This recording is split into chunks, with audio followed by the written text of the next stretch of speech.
we go. Hey everyone, I'm Lori Keating and this is KidLit Meet and Greet. I am here today with Stephanie Henson, and she is the author of two upcoming books, Share Fair Famous and No School My Rules. Welcome, Stephanie. Hi, Lori. Thanks for having me. Of course. How are you today? I'm good. I'm good. It's good to be here. I've been following your podcasts and I love the interviews, and I'm just so happy that I was asked to come on. So thank you. Yes, of course. You're welcome. I'm so excited to talk to you today about your books. So, can we get started with first you telling everyone a little bit about yourself? Sure. I am from Westchester, Pennsylvania. I'm originally from New Jersey, where I went to Rider University. I have a degree in communications and a certificate in professional writing and publishing through Rider. Um, yeah, I have Catherine is 17. She's a junior in high school. Matthew is 13. He's in seventh grade. So I'm busy with the kids. Two dogs, Elsie and Beanie. I hope you don't hear them. I just walk them. Hopefully that they're settled for this. But yeah, so I'm basically a stay-home mom who writes. I mean, that's basically me in a nutshell. Yeah, it's funny because we have similar lifestyles. I'm a stay-at-home mom who writes, and I also have a 13-year-old in seventh grade. So, Okay, yeah, she's our fun only age. child, and I do have two dogs, and you may hear them too. Okay, so how did you get started writing for children? It's always something that I've wanted to do. I majored in journalism in college, kind of did like the newspaper thing. When I graduated, I didn't get a traditional writing job. I kind of landed in marketing where I was doing marketing copy. So I did that for a while. I always say in my 20s, I concentrated on my career. In my 30s, it was building a family. And in my 40s, it was writing. But in my 30s, I did try to submit some KidLit type things and juggle it with early motherhood. And I just admire people that are able to do that. It just didn't work out for me. I just couldn't find that balance of, tending to little kids and writing. So I kind of put that on the back burner and, concentrated on motherhood all through my 30s. And in my 40s, I, stumbled upon the writing community in Twitter during the pandemic, which a lot of people, have a similar story. The pandemic hit and the world was on fire and everybody was like, what are we going to do? Right. And, I started writing, and I really started out with kids' poetry. I did a lot of poetry. The Dirigible Balloon is a really good site for children's poetry, and I got my first publication credits through their site.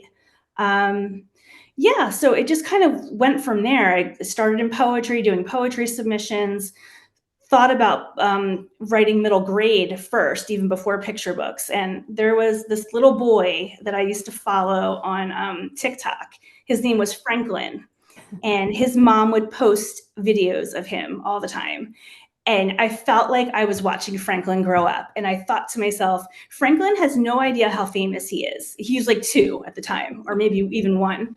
And I was like, wouldn't it be fun to kind of follow him, like when he goes into middle school and see like what that would look like for him, like being this famous kid with fame beyond your control, not really knowing who you are, and that like where would he go from there? What does that look like? So that was the kind of the inspiration for Share Famous that Okay. I wrote during the pandemic, kind of following his story, kind of admiring his family. Like the mom posted all their milestones and posted every little thing about their family. And when you're 1, you have no say in that. So when you grow up, what does that look like? And that's basically how I started drafting the book. Wow, that sounds exciting. Yeah, so I That sounds started like a writing that book in 2020, and it's 2024 and it's coming out next month. So that should give everybody an idea of how long it takes for wow, these things to get off the yes. ground. So what is your publication date for that? It's June 14th. Okay. And so is that something that you are publishing? Is that deal, did you acquire that deal on your own or is that through your agent? That was through my agent. That was something that she found for me, that she, helped me get. So that's coming out in June, and then I have the picture book that's coming out in August. So it's going to be a busy summer, but it's Yeah. exciting. super exciting summer. So let's talk about No School My Rules then, Yeah. because that feels like that whole thing happened super fast. Am I It right or did. no? It did. I mean, I wrote that one probably within the past year. You were actually one of the first people that read it, and you read a version that's very different than the version that's going to come out in the book. Okay, Because I I was fortunate enough to get a request for revisions from Tealmore Press. They had, let me back up. They okay. had just kind of started out, they had just opened, and they posted a message on Twitter, of course, thank goodness, that Okay. they were a new KidLit publishing company, that they were looking for new writers, and they didn't really have a manuscript wish list. They didn't have anything specific. It was just KidLit, picture books. And I'm like, well, I have picture books. Let me send this over. And I sent it.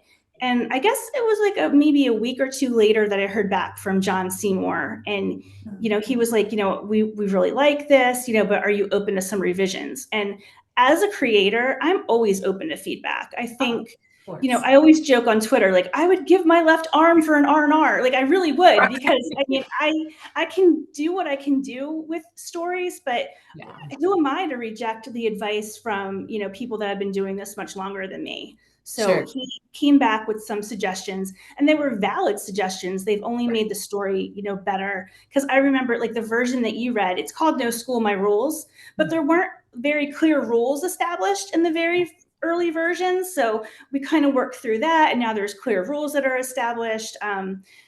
It just kind of came to life in a different way than the very early versions, which I'm thankful for, because I think this is a book I'm really proud of and really excited to get out there, because I think it's such a universal feeling amongst kids. Like, I don't want to go to school. Like my son is 13 and we're pulling up to school today. He's like, I don't want to be here. I'm like, I know. Yeah. So That's this morning. I don't want to go to school. know. I think it's a topic that kids will relate to. I mean, is it going to magically make kids want to go to school? I don't think that I've written that. I don't Yeah. think I have the magic formula, but I have a different perspective that maybe they could, And the approach school. relatability of like they can relate to her, Yeah. Yeah, I love that. So do you have a book? Like, do you have a favorite spread or something that you can share? Or I've seen the spreads for No School My Rules, and the illustrator, I'm going to say her name wrong. It's either Mai Tran or May Tran. I'm not okay. exactly sure how to say it, but she Okay. illustrated Isaac the Boulder, which is another book from Tealmore.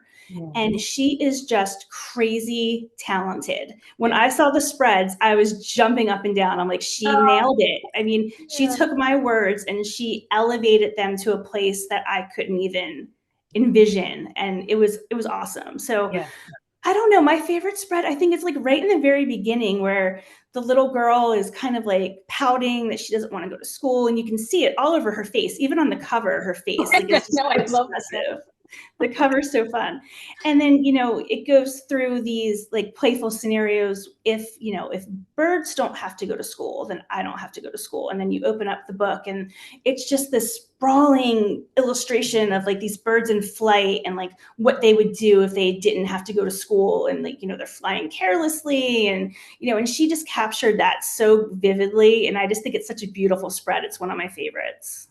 That's awesome. I cannot wait to see this book. Yeah. I'm excited. And it kind of came to be because, I never really wanted to go to school. I had school refusal like really bad, like to the point where my parents were like, "What is wrong with you? Like what's going on?" And I was an 80s kid, so I had undiagnosed anxiety and nobody knew what that was. Like nobody knew anything about really mental health. It was so different back then. Like I didn't have the support that I really needed to kind of help me make sense of why I didn't want to go to school. So they always say like you get what you give. So my son, he gave it to me, he gave it right back to me. He in third grade just went through a phase where he did not want to go to school, and we fortunately were able to get him the support that he needed, and he was diagnosed with anxiety, and we know how to help him. But one of the things that he said during like these little tantrums that he would have was, Elsie is our puggle that we have. She's 8 or 9, she'll be 9.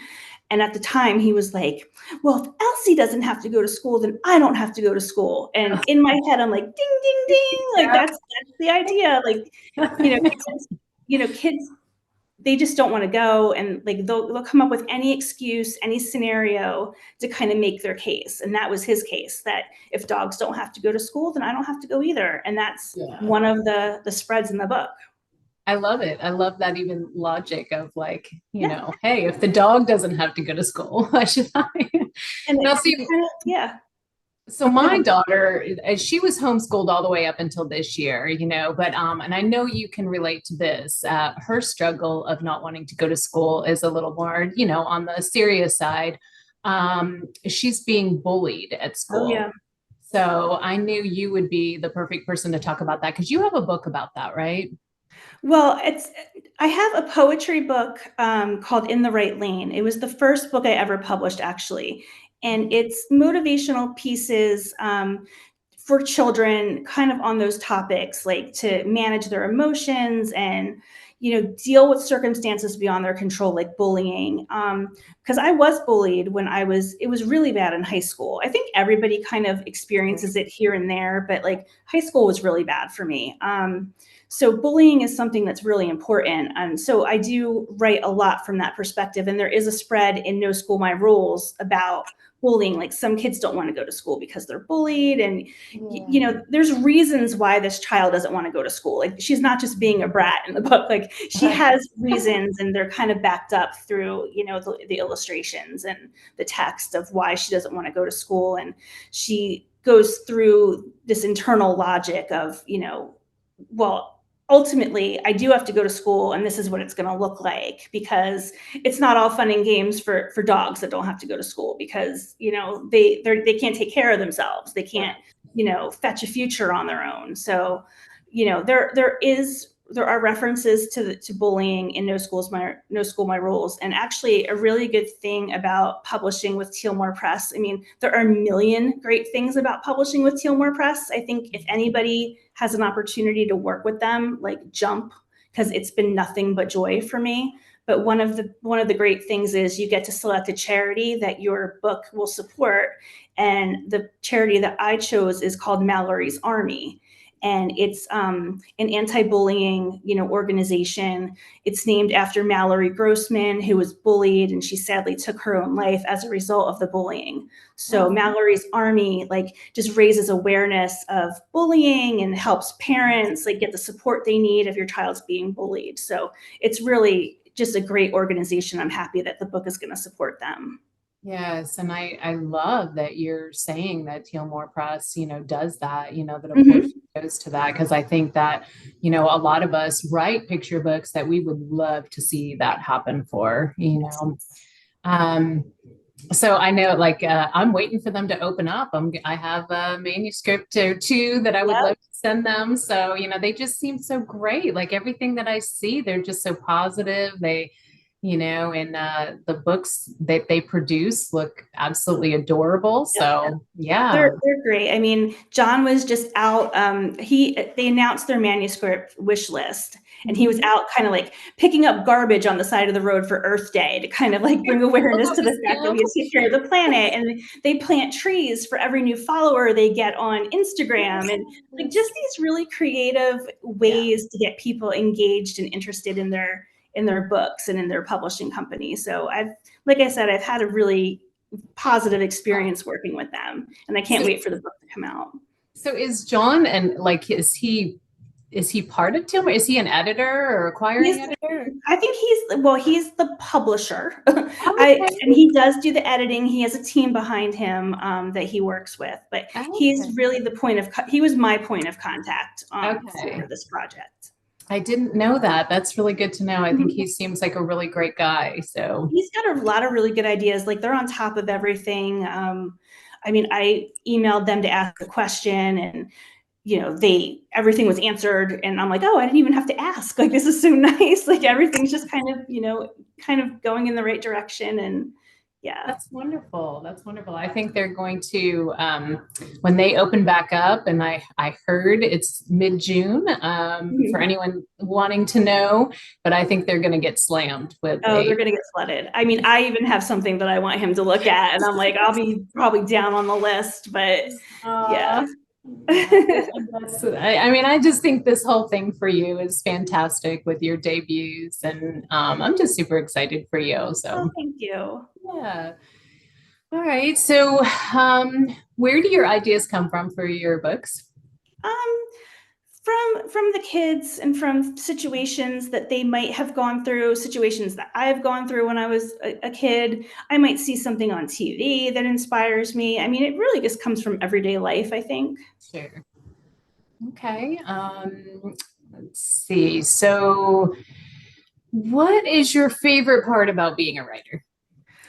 I don't know. I think just connecting to that emotion that I have and giving my emotions a place to go, like that outlet of just, it's almost therapeutic to like let the words like just come out and like land on the page and like just get them out of my head. Because I'm very, like, you can tell by the things that I post, like, I'm very emotional. Wear my heart on my sleeve. I think that's something that my agent says to me sometimes, like, you don't have to be so open. And I'm like, but I do, because I feel like Yeah, if I'm going to give you the good, I want to give you the flip side as well. So I sure. think, it's very therapeutic for me just to kind of be on Twitter, interact with everyone, write, get my words out. I just love the whole process of creating. So that's one of my favorite Yes. things. That's fantastic. Yeah, I know it's like I admire that so much about you that you put out the bad all the time too, or the not so great, I should say. It's not bad, it's just the not so great that's happening, because it Yeah. does encourage people. It does. It encourages people I to mean, say, "Hey, I'm right there with you." yeah, and I really feel like I am, because I mean, for example, like I've been submitting to Little Thoughts Press since they opened for 2 years and just rejected and declined and came so close. So you were on the short list, but it just didn't work out. And finally I got accepted. I got accepted for their Pride issue, which I'm so excited about. It's coming out in June, I think. Yeah. Um, so of course I post about that. Like, I got accepted by Little Thoughts. And then yesterday I didn't have the best day. And, I'm like, I have to kind of balance it out, because people need to know that, like, with every acceptance comes something that's not so pleasant. And in this Yeah. industry, it's so hard to kind of keep focused and, keep your head on straight. And it's okay to have those down moments. And it's okay to, like, if things are not always going to go your way, it's just not possible when you're trying to break into publishing.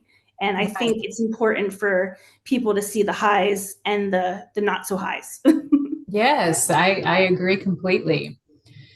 So, well, I guess this goes along the same lines. What are some of your challenges and how do you deal with them? So, I know we've kind of talked about some. Do you have any others? I'm very impatient, which is not a good trait to have if you're trying to break into publishing, because everything is just very slow and there's a lot of waiting. And when I wait around, they always say, like, well, write the next thing. Well, I struggle with writer's block a lot. So that's not always easy for me just to up and write the next thing. So I feel like, the impatience coupled with the writer's block, it can drive you a little insane. So those are definitely some challenges that I have with Wow. So, this. how do you overcome writer's block? What do you do?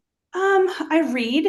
I think reading mentor texts is very important, and even just to get in the headspace of somebody else and through their words and how they were able to convey something, I think is so important. And that helps me a lot. Writing haikus helps a lot, because I love Haiku Saturday on Twitter. Everything's Twitter. It's not X. Right, I'm sorry, I right. can't call it X. It's always going to be Twitter for me. But Haiku Saturday is like one of my favorite things, because it it's just, you're 575, like, you get it out and it's done and you've written for the day. You got your Yes. haiku out there, and I think that helps with writer's block, because it's very low pressure, I think. Yes. And you can say so much in those three sentences. Absolutely. Okay, so do you have any other hobbies besides writing? What do I like to do? I like to read. We have a beach house in Ocean City, New Jersey, so we love to go to the beach. We love Hershey, Pennsylvania. That's our happy place. We love to travel to these like family-friendly destinations. What else do I like to do? Oh, Philly sports. I love my Philly sports teams. So the Phillies right now are big in the house. We were heartbroken by the Sixers, but have Oh. high hopes for next year. But yeah, I guess that's the kind of stuff that we like to do. Well, that sounds super fun. I went to Hershey, Pennsylvania once when I was a kid, but I don't Mhm. really remember it much. I Oh, just remember coming back with a paper hat. The Hershey's it's come a long way. It's come a long way. It's very family friendly. I mean, there's obviously Hershey Park for like the ride lovers. There's Chocolate World for shopping.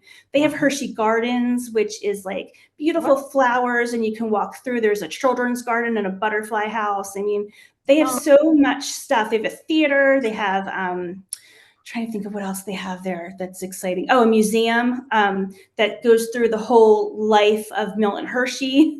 Like I'm geeking out right now, but I love Hershey, and the whole town smells like chocolate, so you can't beat yeah, that. I remember that too because I love chocolate, and so They I just just pump remember the that smell. smell. They pump it in. It's embedded into me, which I Mhm. love it. Okay, so what any projects you're most excited about right now? I'm just excited about the two books coming out. I think with ShareFair, I'm kind of positioning that as like a fun summer beach read for middle schoolers, like ages 8 to 12, I think is a good age range for this. Because I write upper middle grade too. And a lot of my upper middle grade are novels in verse, which I love, love writing in verse.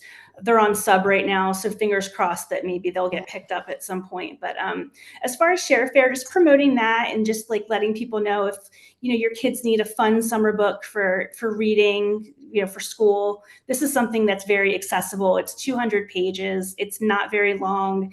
It's timely topics like social media influence and bullying and first love and all of those like fun coming of age themes. So I think promoting ShareFair is something I'm excited about. Definitely super excited about No School My Rules coming out in Yes. August because I think that's coming out right when kids are going back to school. So I think the timing is really good. And like we said earlier, I think kids will relate to this notion of not wanting to go. I think they'll relate to the character and the illustrations and maybe give them a different perspective when it comes to going to school. And I'm planning a launch party for that at we have a independent toy store that also sells books. So I'm like so excited. Like we're gonna have it at a toy store and we're gonna have treats and we're gonna do a reading and some crafts. So I'm excited about that in Oh, August. well, that sounds so fun. And Yeah. both your books are both available for pre-order now, right? Yes. Okay. ShareFair, I mean, you could actually get it on Amazon right now, which because apparently Amazon does whatever they want. And it was up for pre-order, and then all of a sudden, like they started shipping it out ahead of time. So I don't know. It's available on Amazon ahead of time, but everywhere Oh, else, if you like want to wait until June, it's available wherever books are sold. okay. Wow, that's interesting. Okay, Yeah, that's super some exciting sort of though. it's some sort of like thing between Ingram and Amazon. I don't know what their situation is, but it gets uploaded to Amazon and Amazon just can run with it whenever they want. Which Interesting. I there's didn't no know rhyme or that. reason. At least that's my experience. Because when I said to the publisher, I'm like, "Do you know that this is shipping out now?" And they're like, "Well, it's really hard to regulate that with Amazon." So Oh, yeah. interesting. Okay. So, I know that this question, I'm sure you're going to have several encouraging things to say, but do you have any advice to share with new writers?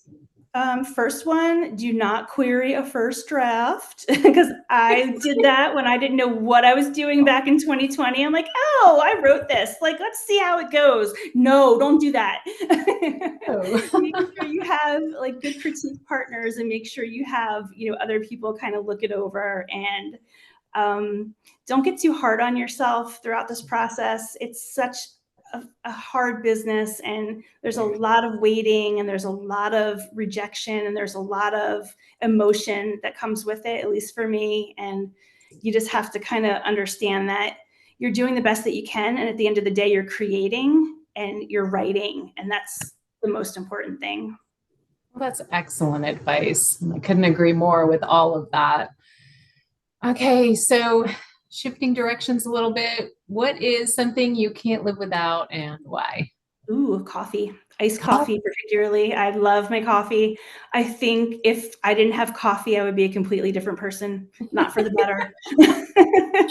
Yeah, so I have to share this with you as my husband actually buys green coffee beans and he hand roasts them like every few days. Oh, And wow. so and then he makes these grinds it fresh and makes these fresh espressos for us. And oh my gosh, like I'm I familiar. can't I'm telling you, it's like the best coffee ever. So now we had started when we lived in Arkansas selling our coffee because people requested it all the time when they came over, and we called ourselves coffee snobs because Oh now my we're goodness. like That's we don't like other awesome. coffee now because it's so good. But okay, so if you could be any animal, what would you choose and why? Hmm. I don't know. I think that would be my dogs. I think who's got it better than them? They Right? lay and they play and they sleep all day and they get love and attention and I mean anything they want. They're treated, better than some humans, I think. I mean, we love our dogs, so I wouldn't mind coming back as Elsie or Beanie. Oh, that's super sweet. Okay, so this has been so fun talking with you. I Oh, know I loved it's it. like Thank we you. connected kind of briefly a couple times, but I've never really had the chance and opportunity to chat with you like this. So Mhm. hope we get to do this again another time. I've really Yeah, I would love enjoyed. to. So can you share with everyone where they can find you on social media? Sure. Twitter or X, whatever you want to call it. It's Steph A underscore Henson, I think is my username there. Steph A Henson on Instagram. And then there's Stephanie-Henson.weebly.com is my website. And yeah, those are pretty much the main places you can find me. Okay, and I'll post a graphic too at the end of the video in case anyone missed it, where they can screenshot it and find Mhm. you. Thank All you. right. Well, thank you so much. I hope you Thanks. enjoy the rest of your day. Oh, thank you. I appreciate it. You too. All right. Bye bye. Bye.